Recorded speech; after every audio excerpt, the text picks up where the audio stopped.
I've been having a lot of events from last Sunday, dealing with a lot of people with anger,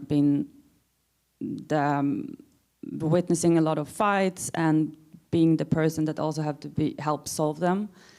And it comes back to, an emotional reaction is not going to solve anything. Yeah. And again, it's just about observing it and what is it to be emotional about. So you dealt last week with a lot of people that were fighting?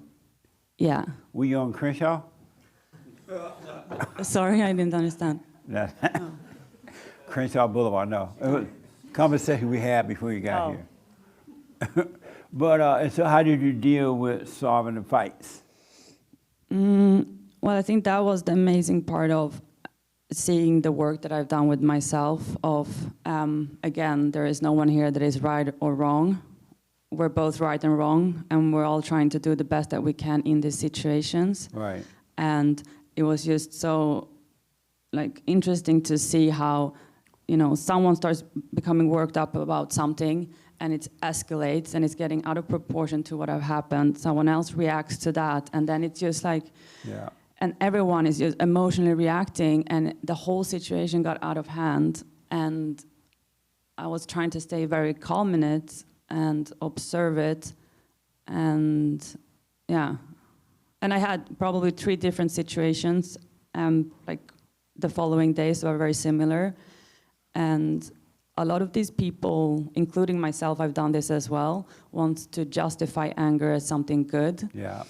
And I had that conversation with many people. I have friends that come and say, my therapist tells me that I should be angry about this. These people as well said, anger is good because when I went through this and that, the anger helped me to build myself up or to get stronger or to start working out and take control over my life again. And I came back to, where did anger get us tonight? Yeah. Nowhere but worse. Yeah. And you still want to justify anger, and I see a lot of people doing this, and I've done it as well, where you want to justify anger as something that is this fuel to build your life, and I used to do that with my father, my anger have helped me to create an independent life for myself. And I think this thing that you're talking about, that we want to normalize anger, yeah. And see it as healthy fuel, and because we love the thrill of it, and that's why we want to keep justifying it, because it feels good to, in that moment, it takes a lot to stay calm. Yeah. And I noticed with myself how I was almost I could feel something in me also wanted to react, and I just got to say 3 words, and I said, you have to calm down so I can help you, but I should have said, I want to help you, so you need to calm down. Because if you say you need to calm down to someone who is extremely upset, that just poof, explosion. Yeah. Amazing. But yeah, and I keep having these conversations with a lot of people when we're talking about anger, and yeah. Are you over your anger now? You never get angry anymore? I think anger can show up in a lot of different ways. Sometimes I think I at least, have seen anger as something that has a lot of energy, is very destructive, and it is, but sometimes we think that anger is always this screaming thing. But I think what you say, anger is fear, it's frustration, and it can show up in so many different ways that doesn't always have to be loud.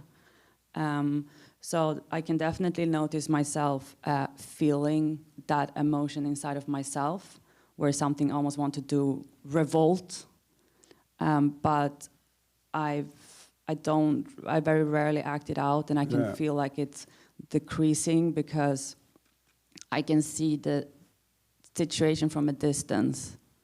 I noticed that angry people are vicious people. They're really nasty, mean people, and you cannot trust them.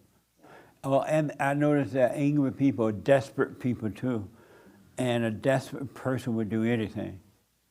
When a person is lonely, that's a desperate person. When a person is sad, that's a desperate person. When a person is jealous or envious, angry people are desperate people. They really are. And if you pay attention, you're going to see how desperate they are. When God said you cannot trust an angry person, it goes deeper than what you can even imagine. Angry people are desperate people. I don't care if it's a family member, husband, wife. Husband and wives, when they're angry, they are desperate.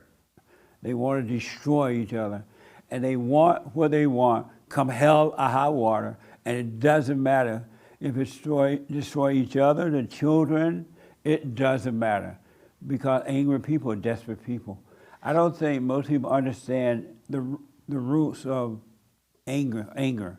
It is hatred, and it is evil, and it runs deeper than what you can even imagine.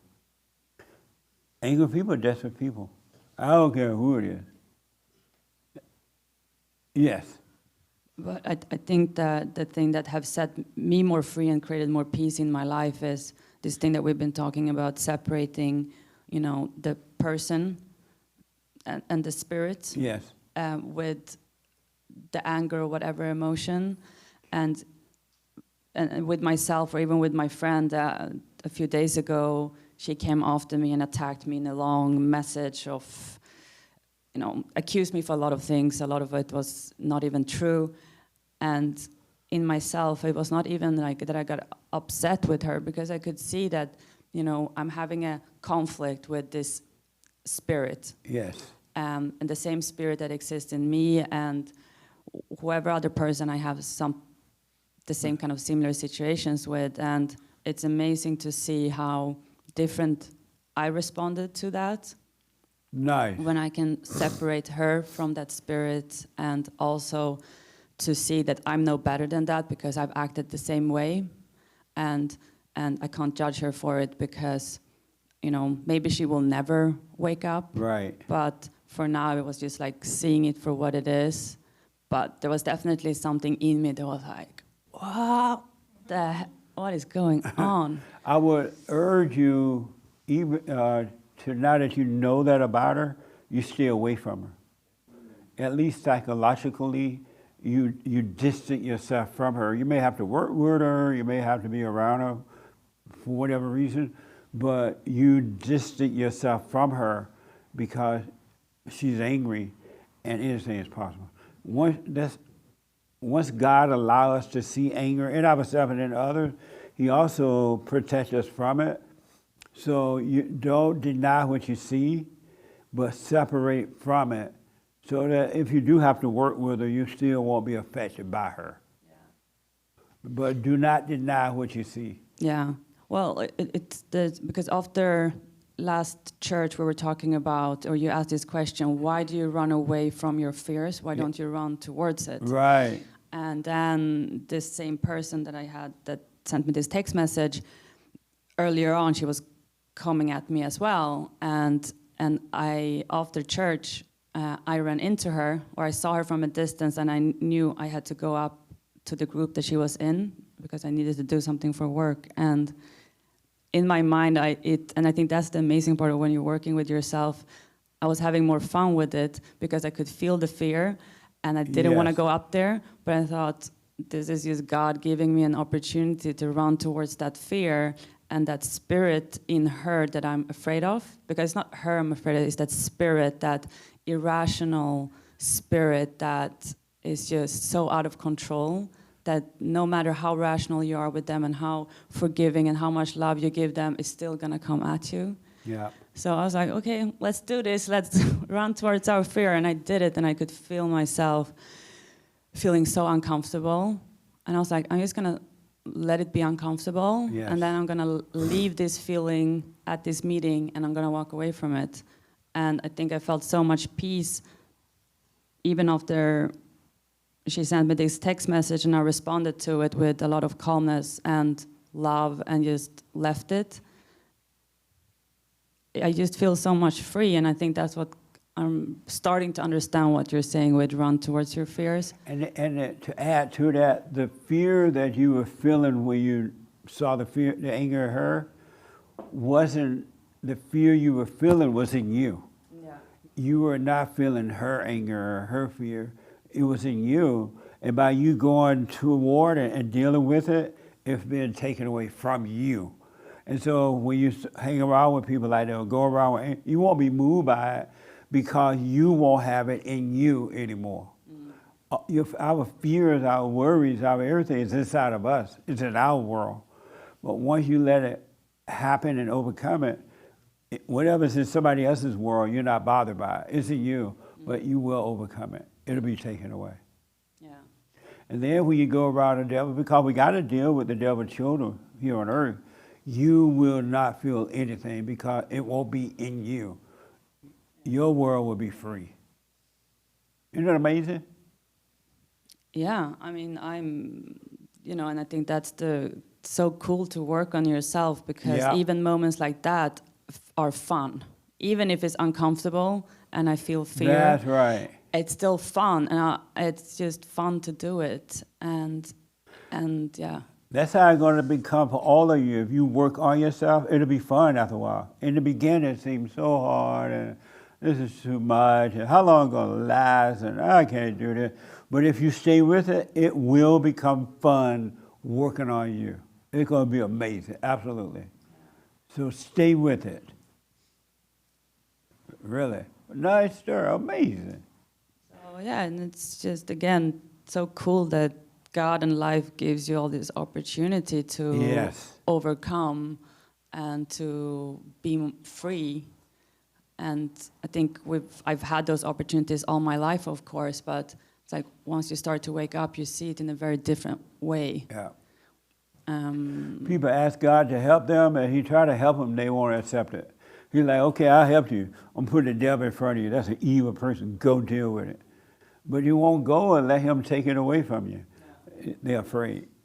Yeah, and what I'm noticing so much is that since I'm practicing staying calm and not emotionally react and always see both sides of everything. Yes. And see that how people react to that is just sometimes people really want their anger to land somewhere and they want you to feel it. Yeah. So they get frustrated when you don't.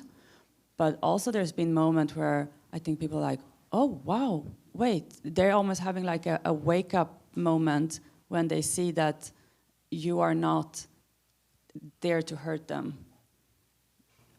Some people want to wake up. They just don't see the light anywhere. And they might see it in you. And that one person, it'll help them just like that. It'll be a little different. But most people don't want to wake up. So you got to run into that. Amazing.